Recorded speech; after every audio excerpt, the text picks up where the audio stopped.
Une des choses qui fait le succès des carnets de l'apothicaire, au-delà du fait que Mao Mao elle est juste incroyable et qu'il y a des intrigues de cours de ouf, c'est quand même la relation entre Mao Mao et Jinchi qui se construit petit à petit et qui nous tient en haleine en tant que spectateur ou en tant que lecteur. Ça pique de ouf notre curiosité. Rien n'est parfaitement clair entre deux. On sait pas exactement quel est l'intérêt dans un sens ou dans l'autre, et quand ils semblent se rapprocher, ils font 2 pas en arrière. Moi, cette relation, elle me rend dingue. Parce qu'on a du mal à connaître les raisons pour lesquelles Jinchi, il a des sentiments pour Mao Mao. Parce qu'on sait pas si Mao Mao, elle est intéressée par Jinchi, et surtout parce qu'on sait pas comment elle va évoluer cette relation.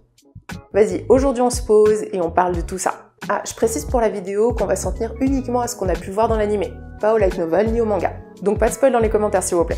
Ou si vous le faites, mettez un pavé spoil et puis faites-le en mode discretos, histoire qu'on puisse quand même avoir du popcorn. Toute relation commence évidemment par une rencontre. Comment ils se sont rencontrés? C'est super original le fait que Jinchi découvre Mao Mao et qu'il fasse connaissance avec elle uniquement par son intelligence. C'est avant tout l'intelligence de Mao Mao qui a tapé dans l'œil de Jinchi. La fameuse scène où Jinchi teste les capacités de lecture de Mao Mao. Ce que je comprends de leur première rencontre, c'est que Jinchi au début, il voit Mao Mao comme un outil. Très rapidement, Mao Mao, elle se retrouve à sauver les 2 grandes favorites de l'empereur. Dès ce moment-là, Jinchi se retrouve subjugué par Mao Mao, juste par ses capacités et son intellect. Bon, en même temps, Mao Mao, elle débarque, elle fait quand même plutôt fort, elle sauve 2 personnes hyper importantes à la cour, ça lui accorde direct un statut d'apothicaire. Mao Mao, elle se retrouve au service de Byakuyo, et il se retrouve, Jinchi, à la côtoyer assez régulièrement. Dans l'animé, on en est à la saison 2, il s'en est passé des choses, il y a une relation qui s'est tissée entre eux.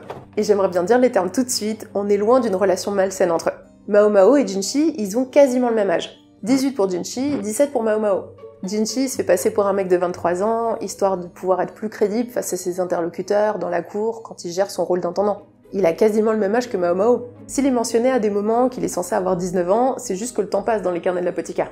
C'est voulu de la part de l'autrice que Jinchi fasse plus d'avance envers Mao Mao. Oui, il y a eu la fameuse scène de la grenouille, et je suis contente d'en parler très rapidement. Cette scène, il y a eu énormément de réactions, d'ailleurs on en avait fait un format court, et il y avait plein d'avis différents. Des personnes qui étaient là en mode « Oh ouais, on attendait trop ça !» ou d'autres personnes qui disaient « Oh non, moi je trouve que Jinchi, c'est trop un forceur !» La question du consentement avec Jinchi qui force un peu le câlin avec Mao Mao, mais la question du consentement aussi avec Mao Mao qui a des mains baladeuses sur la de Jinchi, on en parle? J'interprète le fait que Mao Mao, elle recadre pas Jinchi à cause de leur différence de rang. On en reparlera un peu plus tard, mais Mao Mao, elle est au service de Jinchi. D'ailleurs, elle appelle tout le temps Jinchi-sama. Ils sont jeunes, ils sont pas si naïfs, c'est surtout 2 ados qui se découvrent Mao Mao et Jinchi. Pour finir sur cette scène, les gens ont eu l'impression que la balance, elle était déséquilibrée. Alors que moi, je trouve au contraire que cette scène, elle permet de comprendre que Mao Mao, elle a un intérêt pour Jinchi. Je crois que je l'ai jamais verbalisé en tant que tel, mais l'autrice, elle a construit les carnets de l'apothicaire pour être une romance entre Jinchi et Mao Mao. C'est pas juste Mao Mao qui élucide des énigmes dans un palais. D'ailleurs, l'autrice, justement, elle a expliqué que si elle a utilisé un palais comme lieu pour pouvoir faire toute son histoire, c'est parce qu'elle trouve que c'est un endroit qui est parfait pour faire une romance. Le palais, c'est le décor de la relation entre Mao Mao et Jinchi. Perso, je trouve qu'ils vont trop bien ensemble. Cet avis est uniquement esthétique et basé sur leur chara-design, bien sûr. Leur chara-design, ils sont trop complémentaires. Qu'ils se ressemblent, ça semble ok, mais les contraires s'attirent et ça marche d'autant mieux pour eux deux. Dans son apparence, Mao Mao, elle fait tout pour être la plus discrète possible. Elle s'enlaidit, elle essaye d'être vraiment pas la plus apprêtée. Sauf quand elle a des obligations sociales, de banquet, tout ça. C'est le jour et la nuit. Hein. Son Haochunanfu, il est aussi hyper ample. L'idée, c'est de pas évoquer le désir de l'empereur. Son objectif à elle, c'est de pas devenir une concubine. Moi, je me disais, ok, de toute façon, il s'intéressera jamais à elle, vu qu'il a Gyokuyo, Li Hua. Mais ça a quand même été suggéré à l'empereur que Mao Mao devienne une concubine, parce que c'est un très bon élément. Déjà, c'est pas ultra kiffant pour Mao Mao d'être concubine de l'empereur. Mais en plus, elle rentrerait en concurrence avec les autres concubines, qui deviendraient des rivales, alors que là, elle travaille à leur service. Et donc, elle a beaucoup plus de liberté. Donc, elle peut faire son métier d'apothicaire, sa passion, son kiff. Elle kiffe vraiment son job d'apothicaire. Entre Jinchi et une racine un peu dégueu, elle va kiffer la racine. Mao Mao, quoi. Mao Mao, elle a pas l'air très intéressée par Jinchi. Et c'est justement ça qui le fait kiffer Jinchi.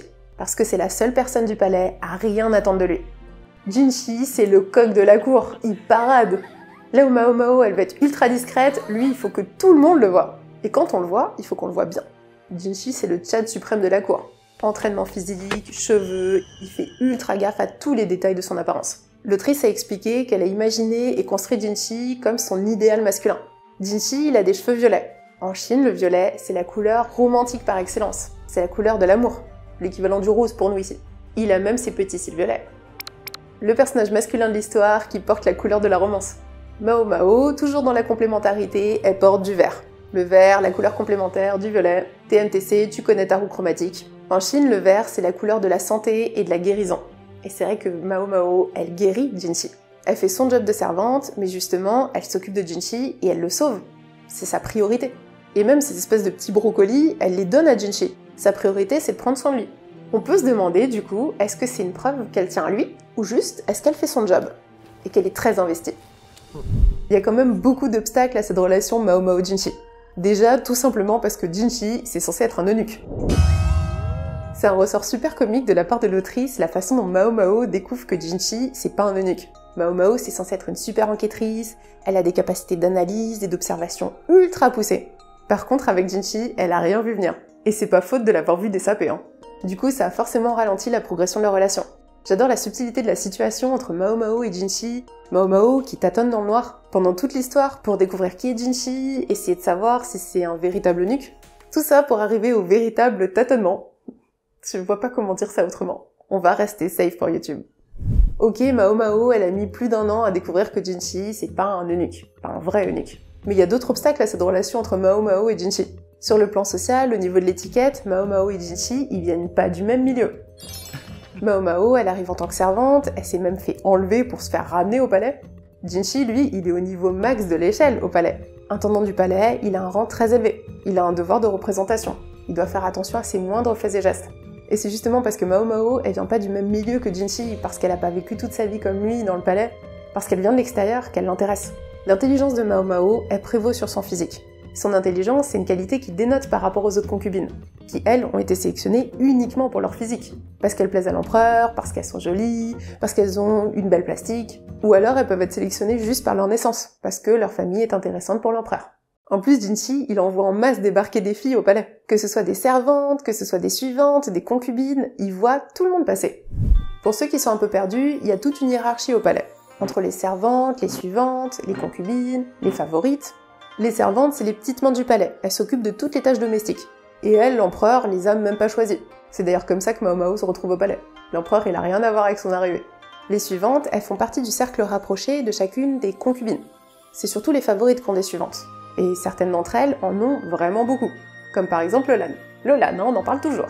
Mao Mao, elle appartient pas vraiment à une de ces catégories. C'est un peu un électron libre. C'est un peu particulier parce qu'elle est à la fois au niveau des servants, parce qu'elle est au service de Byukuyo, petite main du palais, et à la fois on lui confie parfois certaines responsabilités, certaines missions, elle échange avec des personnes qui sont quand même haut gradées, tout ça, ça relève presque du rôle d'intendant, qui a un rôle exclusivement masculin au palais, donc un rôle d'eunuque. Voilà, je pense que c'est un peu plus clair, et on voit un peu mieux dans quel bazar sont Jinchi et Mao Mao. Si Mao Mao et Jinchi entament une relation, ils ont énormément à perdre. La vie au palais est extrêmement codifiée. Il y a des normes sociales très spécifiques, tu fais pas ce que tu veux. En fonction du rang dans lequel tu te trouves, il y a des choses qu'on attend de toi et il y a des limites que tu peux pas dépasser. Tout le monde a un rôle à jouer pour faire vivre le palais. Et l'empereur n'a toujours pas choisi d'impératrice, donc tant qu'il n'a pas choisi d'impératrice, c'est encore plus compliqué cette situation. Chaque parole est observée, chaque regard est scruté.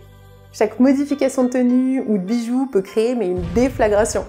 Suffit de voir pourquoi Mao Mao, elle a grave hésité à porter l'épingle à cheveux de Jinchi qu'il lui a offerte. Simplement parce que tout le monde lui aurait demandé de rendre des comptes. Tout le monde aurait remarqué pourquoi elle porte un cadeau de Jinchi. Bah ouais, pourquoi l'intendant du palais, il offre une épingle à cheveux à Mao Mao? Surtout une épingle à cheveux, quand on sait la symbolique du cadeau. Les épingles à cheveux en Chine, quand on offrait une, c'était parfois vu comme un cadeau romantique. Mais c'est aussi un cadeau que tu peux faire pour te porter garant pour une personne quand t'as un rang social plus élevé. On va dire qu'elle aurait pu justifier ça comme ça, mais ça la mettait quand même dans la mouise. Un cadeau de la part d'un des mecs les plus en vue du palais, c'est un peu comme obtenir un ticket d'or. Toutes les meufs en veulent.